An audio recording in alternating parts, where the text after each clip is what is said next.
मोहम्मद मालिक साहब सहाफ़ी हैं, बहुत शुक्रिया मालिक साहब आपका। जनाब अतर काज़मी साहब अगेन पाकिस्तान के एक बड़े सहाफ़ी हमारे साथ मौजूद हैं, बहुत शुक्रिया अतर काज़मी साहब आपका भी। मालिक साहब सबसे पहले सर आपसे ही मैं आगाज़ करूँगा, आपके ख्याल में जिस तरह से हम चीज़ों को, जिस तरह से एक दफ़ा इंतखाबात हुए, बड़ा मेरे ख्याल में अननर्विंग किस्म का एक्सपीरियंस था PMLN के लिए भी। खैर वो तकरीबन अगर हम 10-12 दिन अब आगे आ चुके हैं तो शायद कुछ थोड़ी सी चीज़ें सेटल भी हो रही हैं। पंजाब के अंदर वो एक कंफर्टेबल मेजॉरिटी ले चुके हैं, वफाक के अंदर मामला तकरीबन स्टिच अप हो चुके हैं। तो क्या हम ये समझें कि ये जोर टूट गया है उस तमाम तर शोर का जो कि एक दफ़ा बहुत ज़्यादा हुआ इंतखाबात के बाद? देखिए नहीं, पहली बात तो ये होती है जब कोई भी जमात चाहे एहतजाज करके या एहतजाजी तौर पे पार्लियामान के अंदर चला जाए तो आधा तो जोर वहीं टूटता है, बिकॉज वो एक एडमिशन होती है कि हमारे पास वो स्ट्रीट पावर नहीं है या हमारे पास वो लग्जरी नहीं है उस स्ट्रीट पावर को लाने की बाहर, जिसकी बेसिस पे हम एक फोर्स चेंज कर सकें। पीपल्स पार्टी के अब सिंध में चले जाएं तो जो दूसरी जो लोग हैं उनके बड़ा एहतजाज हो रहे हैं, लेकिन we don't expect that to change. यहाँ भी PTI का सबसे इंपॉर्टेंट चीज थी कि PTI क्या सोचती है। जब PTI पार्लियामान में आ रही है तो आई थिंक ये आधा जोर तो वहीं पे टूट गया उनका। और जो हालात हैं आई थिंक सारे रियलाइज कर रहे हैं कि पार्लियामान के अंदर हम बहुत शोर देखेंगे, लेकिन अगर हमें स्ट्रीट पर वो शोर नजर नहीं आता, बिकॉज 9 मई के बाद जो रियासत का रिएक्शन था, जो सख्तियाँ और बहुत ज़्यादा मैं कहता हूँ अनएक्सेप्टेबल लेवल के ऊपर जो प्रोसिक्यूशन हुई है, वो भी प्री इलेक्शन और उसके अगेंस्ट हमने बैकलैश वोटर का देखा, बिकॉज वो वोटर खामोशी से आके वोट डाल सकता है, इसलिए उसने बदला ले लिया। मुझे अब ये लगता है कि शोर होगा, बहुत होगा पार्लियामान के अंदर, आपको बहुत हंगामे नजर आएंगे, शायद बहुत सी सेशन की प्रोसीडिंग्स बड़े दिन जाया भी हों डेस्क थंपिंग में उसमें, लेकिन मुझे इस वक्त नजर आ रहा है कि ये निज़ाम अभी चलेगा। इसमें बहुत ज्यादा इन्वेस्टमेंट हो गई हुई है, रियासती इदारों ने बहुत बोझ उठा लिया है। लोग अब यहाँ तक कॉमन परसेप्शन ये है कि ना ये इमरान के हक में वोट पड़ा है, ना नवाज शरीफ के खिलाफ कहीं पे वोट पड़ा है, या जरदारी साहब के, ये वोट फौज के खिलाफ पड़ा है। सो अब इतनी जब सिस्टम में वेस्ट हो जाए रियासती इदारे, तो अब हम देख रहे हैं कि एक सिस्टम को मिनिमम कुछ अर्सा चलाया जाएगा। PMLN ने पूरी कोशिश की अपनी जान बचाने की कि सेंटर में हमें या हुकूमत हम बनाए ना, हम पंजाब में खुश हैं, और अगर बनाए तो कम से कम पीपल्स पार्टी बीच में कोलिशन पार्टनर हो। पीपल्स पार्टी ने प्रेशर ले लिया पावर्स दैट बी का और मामला लटका दिया। PMLN को वाजे कर दिया गया था कि अगर आप सेंटर में गवर्नमेंट नहीं बनाएंगे तो फिर पंजाब को भी भूल जाए। पंजाब के अंदर मरियम नवाज साहिबा का करियर लॉन्च होना था, तो मियां साहब I think did that thing. मुझे अभी निज़ाम 2 साल तो चलता नजर आता है, टू बी वेरी ऑनेस्ट, और आई थिंक अगर 2 साल के अंदर इन्होंने वो रिफॉर्म मेजर्स ले लिए जिनका बहुत जरूरत है एनर्जी के बारे में खास तौर पर, तो फिर एक ट्रेंड शायद आहिस्ता आहिस्ता पॉजिटिव होना शुरू हो जाएगा, फिर एक ठहराव आ जाएगा। लेकिन ये अगले 6 माह बहुत क्रिटिकली इंपॉर्टेंट है कि अंग्रेजी में इसको कहते हैं ना, do they hit the deck running.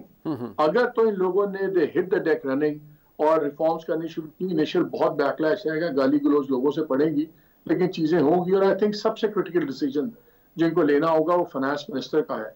अगर डार साहब बनते हैं फाइनेंस मिनिस्टर तो आप देख लीजिएगा SIFC से कॉन्फ्रंटेशन शुरू होगी और ये मामला सूनर देन लेटर वाला काम होगा। फिर मुझे ये मामला बहुत देर चलता नजर नहीं आता। लेकिन अगर फाइनेंस मिनिस्टर कोई नॉन कॉन्ट्रोवर्शियल और हुआ जो एक हाइब्रिड सिस्टम में चलने का अहल होगा, तो we might be seeing more positive picture. Hybrid system की बात की है असर काज़मी साहब, आई ऑलवेज बिलीव सम इस पर तनकीद भी की जाती है, लेकिन मेरा ओपिनियन ये है कि शायद हाइब्रिड निज़ाम का ये एक एडवांस्ड वर्जन है, या जिसे हम प्रो मैक्स वर्जन कह रहे हैं, वो आ रहा है। इस निज़ाम के अंदर जहाँ शोर मचा, जिस तरह मालिक साहब ने भी फरमाया कि जोर उतना तो टूट जाता है, या 2018 में भी टूट गया था जब जमातें पार्लियामान के अंदर आ गईं। अब जमातें पार्लियामान के अंदर आ रही हैं, PTI भी आ रही है। ऐसी सूरत हाल में आपके नज़दीक क्या तहरीक इंसाफ ने समहाउ ये सेटल कर लिया है ख़ुद को कि ठीक है जी, जो भी हालात है, हमारा क्लेम 180 सीटों का रहेगा, इंतखाबी उज़्ज़ादारी 35 पर दर्ज की गई है, लेकिन हमने खैबर पख्तूनख्वा के अंदर ख़ुद को मजबूत रखना है और यहाँ पर सिर्फ शोर मचाना है। क्या आपको लगता है ये स्ट्रैटेजी है पाकिस्तान तहरीक इंसाफ की? देखिए, ऑब्वियसली खैबर पख्तूनख्वा में उनकी यकीनन कोशिश है कि वो वहां पे हुकूमत बनाए और अपना मैंडेट वो वहां पे सिक्योर करें। जहां तक वफाक की बात है, देखिए इस वक्त जो मुल्क की मौशी हालत है, किसी की भी हुकूमत बनेगी तो मेरा नहीं ख्याल कि वो अगले 6 महीने 8 महीने या इवन 1 साल में आवाम को कोई रिलीफ दे सकेंगे। हो सकता है वो कोई स्टेप्स ले लें, तो ऐसी सूरत में आपका पार्लियामेंट में होना, हर चीज में उनकी मुखालफत करना हुकूमत की और हुकूमत का डिलीवर ना कर पाना, उससे सियासी फायदा यकीनन पाकिस्तान तहरीक इंसाफ को होगा और हुकूमत के मुखालफीन को होगा। अब दूसरा इशू ये है कि ये जो जिस तरीके से हुकूमत आई है 2018 में एक पॉपुलर वेव थी, वो बड़े बड़े जलसे करके आए थे, वो ये तासुर नहीं था कि वो पूरा इलेक्शन चोरी करके आए हैं। कुछ चीजों के हवाले से तासुर था, कुछ इल्जामात भी लगते थे, लेकिन इस दफा जो सूरत हाल है, मरियम बीबी की अपनी जो सीट है वो मुतनाज़े है, PP 159 वाली, वो जो वहां पे मेहर शराफत फॉर्म 45 उठा के फिर रहे हैं, वो कह रहे हैं मैं जीता हुआ हूं। मियां साहब जो है अचानक एकदम से बैकग्राउंड में चले गए।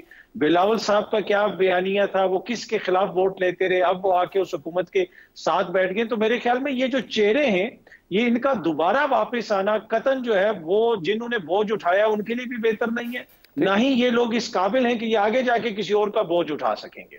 आप जहां पे मालिक साहब ने 9 मई का भी जिक्र किया और बिल्कुल राइटली पॉइंट आउट किया कि उसके बाद वो जो एहतजाज वाली सूरत हाल है शायद वो उस तरह ना हो, लेकिन वो जो 9 मई का बदकिस्मत वाकया था, जब इन लोगों ने उसको सियासी बयानियां बनाने की कोशिश की, तो इनकी पॉपुलैरिटी का आप अंदाजा इससे लगा लें कि वो जो 9 मई है उसको भी लोगों ने टोटली डिसरिगार्ड कर दिया, उसको भी उन्होंने कबूल करने से इनकार कर दिया। और उसकी बुनियादी वजह यह है कि इन लोगों ने, नून लीग ने, पीपल्स पार्टी ने और बुनियादी तौर पे नून लीग ने उसको अपना सियासी बयानिया बनाने की कोशिश की, लोगों ने वो भी नहीं माना। तो मुझे लगता है कि सूरत हाल इतनी आसान नहीं होगी। अब ये कब तक सिस्टम चलेगा, जिस सिस्टम के अंदर बिलावल साहब जो हैं वो वजारतें भी लेने के लिए तैयार नहीं हैं और हुकूमत में भी वो आ रहे हैं, तो बड़ा ये एक अनप्रेसिडेंटेड सी सूरत हाल है।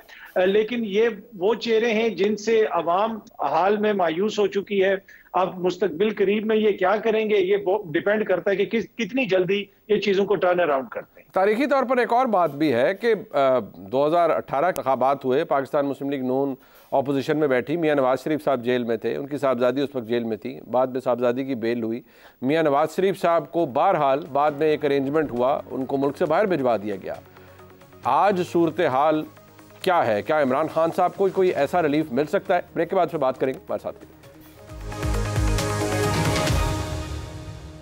पॉलिसी बदल भी जाती है। मालिक साहब, आपको लगता है कि कुछ फ़र्क पड़ सकता है इमरान खान साहब के साथ बर्ताव में एस्टैब्लिशमेंट की पॉलिसी में फ़र्क आ सकता है? इमरान खान साहब को एक बेहतर जेस्चर देने के लिए बनी गाला में शिफ्ट किया जा सकता है, उसे सब जेल करार दिया जा सकता है, ये मुमकिनात में से है या नहीं है, कंसिडरिंग के इमरान खान साहब तो अभी को IMF को लेटर लिख दे, ये कर दे, वो कर दे, 9 मई फॉल्स फ्लैग ऑपरेशन है। विद ऑल दिस, क्या रिलीफ मुमकिन है इस टाइप का इमरान खान साहब के लिए? बड़ी इंटरेस्टिंग बात आपने की है। मैं 2 बातें आपसे शेयर करना चाहता हूँ। एक, आपने पहले कमेंट दिया कि इमरान खान शायद बाहर, अगर उनको कोई ऑफर हो, कुछ हो। पहली बात तो है कि इमरान खान जाएंगे नहीं, और उनको ये नजर आ गया कि अगर उनके बयानिए में जरा सा भी महसूस हुआ कि वो कॉम्प्रोमाइज कर रहे हैं, तो जितना उनका सपोर्ट बेस है बड़ा सीरियसली डैमेज होगा। ठीक, कुछ काफी अर्सा पहले मेरी कुछ बड़े रिलेवेंट लोगों से पावर्स दैट बी में से बात हो रही थी, और मैं उनसे पूछा था कि यार इमरान खान को आप जाने क्यों नहीं देते? तो उन्होंने बड़ी प्रैक्टिकल बात की, बड़े रिलेवेंट आदमी ने। उसने कहा देखें, आप अजीब बातें करते हैं दीवानों वाली, बाहर अगर जाते हैं तो बाहर का जितना एक्सपैट ब्लॉक है वो 99.9% इमरान खान साहब का सपोर्टर है, जितने एक्सपैट बैठे हुए। दूसरा, वो बड़ा वेल फंडेड है, पैसे भी हैं, सब कुछ है। आप कह रहे हैं कि इमरान खान को बिठा दें यूरोप में या अमेरिका में, जहां मिलियंस ऑफ डॉलर्स का उनके पास वॉर चेस्ट हो, एक कमिटेड उनके पास कम्युनिटी हो और इंटरनेशनल मीडिया सब कुछ हो, हम क्यों करेंगे ऐसे? Why should we? Doesn't make sense. तो इसलिए वो तो मुझे ऑफर आती भी नजर भी नहीं आती, और अगर आएगी भी तो I don't think Imran Khan उसको एक्सेप्ट करेंगे। अभी 2-3 दिन पहले भी मैंने अपने प्रोग्राम में भी ये बात की थी कि बड़ी लेदे हुई और 2 स्कूल्स ऑफ थॉट हैं। एक था कि जी अब हमें कोई फैसिलिटीज रिलीफ देनी चाहिए, और एक school of thought strictly oppose करता था कि जी जब भी रिलीफ देते हैं तो इमरान खान साहब का रवैया और सख्त हो जाता है, और ख़ास तौर पर इलेक्शन के बाद जिन्होंने इतना सरप्राइज विक्ट्री इतनी बड़ी की है कि तमाम अंदाजे उल्टा दिए ऑन देयर हेड, तो अब तो बिल्कुल वो एक हेडी एनवायरनमेंट में है, वो तो बिल्कुल नहीं होंगे। फिर जब गंडापुर साहब अपॉइंट हुए तो वो उसको और तकबीयत मिली कि देखें उन्होंने तो एक ठेंगा दिखाया है कि ठीक है आपने हमारे साथ ये किया, ये लें, मैंने ऐसा बंदा लगा दिया जो मे 9th का भी इशू है, बाकी भी है, but this is my message. और हमने अगले दिन उसका जवाब भी देखा जब आजाद के चीफ इलेक्शन कमीशन ने उनकी गिरफ्तारी के वारंट्स इशू कर दिए। इशू ये है कि जी इस वक्त फिर ये फैसला हुआ कि पार्टी को रिलीफ दी जाए टुकड़ों में, ख्वातीन हैं इनको शायद छोड़ दिया जाए, पार्टी को एक रिलीफ दें छोटी छोटी, ताकि पार्टी के अंदर भी एक प्रेशर बने अपने चेयरमैन पे कि देखें जी थोड़ा सा बिल्डअप होने दें सब कुछ, ये पार्टी ठीक होगी तो आगे चीजें भी बदलेंगी। अब जब ये IMF वाले लेटर का सीन हुआ तो उसकी मैंने बाज़गश्त सुनी पावर सर्कल से कि देखें जी हमने अगर ये किया तो वो तो कह रहे हैं कि IMF के पास चले जाएंगे, वो तो अभी भी हर चीज को अपनी सोचते हैं। मेरे ख्याल है जो इमरान खान का हॉक एलिमेंट है डिसीजन मेकिंग में वो थोड़ा सा स्ट्रॉन्ग हो गया है इस चीज के बाद। लेकिन मुनीब असल चीज देखें, ये असल चीज हकीकत क्या है? हकीकत ये है कि ये एक कॉन्फ्लिक्ट है पर्सनैलिटीज का भी और हिस्ट्री है, वो है इमरान खान और आर्मी चीफ के दरमियान में। 9 मई तक एक तासुर कॉमन यही था कि ये दो इंडिविजुअल्स का कॉन्फ्लिक्ट है। 9 मई बदकिस्मत चीज हुई, बहुत एक वाकया खौफनाक हुआ, उसके बाद इमरान खान वर्सेस इंस्टीट्यूशन का तासुर बन गया। Exactly. असल चीज ये है कि दो लोग हैं, ये अगर दोनों अपनी पर्सनैलिटी के अगेंस्ट फैसले लेंगे तब चीजें रिलीफ या उसमें बनेगी। एक इमरान खान है, एक आर्मी चीफ है, they both have to take decision against their natural personalities. ये है असल हकीकत, वरना मुझे ये चीज और कोई बेहतरी होती नजर नहीं आती कि जब तक ये दो लोगों का रवैया एक दूसरे के बारे में नहीं बदलेगा, मेरा ख्याल है तब तक खान साहब की जो मुश्किलात हैं उनमें इजाफा मुझे नजर आता है। और मैं दोनों के रवैये बदलने की बात कर रहा हूं, बिल्कुल ठीक, तो मुझे मुश्किलात में इजाफा ही नजर आता है, अभी कोई कम नहीं होगा। बिल्कुल। अतर काज़मी साहब, एक ये भी है ना कि देखिए ये बात हर कोई पॉइंट आउट करता था, मैं खुद भी करता रहा कि तमाम तर मकबूलियत सब कुछ, उसके बावजूद वोटर भी ख़राब हुआ, वो निकला, उसने बल्ले का निशान ना होने के बावजूद निशान ढूंढ कर वोट डाला, मोहर लगाई, लेकिन हुकूमत वफाक में फिर भी नहीं बन पा रही। उनका क्लेम यह है कि हम 180 नशिस्तें जीते हैं, जो भी कुछ है, पंजाब में उनकी हुकूमत नहीं बन रही, वफाक में उनकी हुकूमत नहीं बन रही। So at the end of the day voter ने भी सफ़र किया। क्या कुछ फ़र्क आपके नज़दीक आएगा या आप भी एंडोर्स करेंगे उस पॉइंट ऑफ व्यू को जो मालिक साहब का है कि जी नहीं, जब तक ये मामला बड़े लोगों के बीच में सेटल नहीं होगा, रिलीफ या कोई नया रास्ता खुलने का सवाल ही पैदा नहीं होता? देखिए, बड़े लोगों की बातें तो बड़े लोग जाने, अब मैं तो छोटा सा बंदा हूं। मैं सिर्फ ये कहूंगा कि जो आम वोटर है उसने जिन हालात में बाहर निकल के वोट डाला, उसने एक अपना छोटे सी वोट की ताकत से बहुत बड़ा पैगाम दिया। अब पैगाम कोई समझे या ना समझे ये उनकी मर्जी है, चाहे खान साहब हो जाए या कोई और जो हो जाए। अभी सब लोगों को देखने की जरूरत है कि हमने चीजों को आगे किस तरह लेके जाना है। एक देखिए, एक टर्म यूज होती है जनरेशनल वेल्थ, कि आप इतनी वेल्थ क्रिएट कर दें कि वो आगे वाली जनरेशन तक चलती है। यहां पे जो कुछ हो रहा है ना, ये भी, इसके भी कॉन्सिक्वेंसेस जनरेशनल है। आप देख लें कि नौजवान इस वक्त क्या सोच रहा है, जो बाहर निकल के जिसने वोट डाला। क्या आप समझते हैं कि ये मामला 2-4 सालों में खत्म हो जाएगा, शहबाज शरीफ सब कुछ डिलीवर कर देंगे और ऐसा कोई मिरेकल हो जाएगा और ये सारी लोग उनके पीछे खड़े हो जाएंगे? अब बात हल्के की और उस सियासत से आगे निकल चुकी है। जिस आप लाहौर की मिसाल ले लें, आप खुद लाहौर में 31 इंतखाबी निशान थे पाकिस्तान तहरीक इंसाफ के, लोगों ने ढूंढ के उनके ऊपर वोट डाला।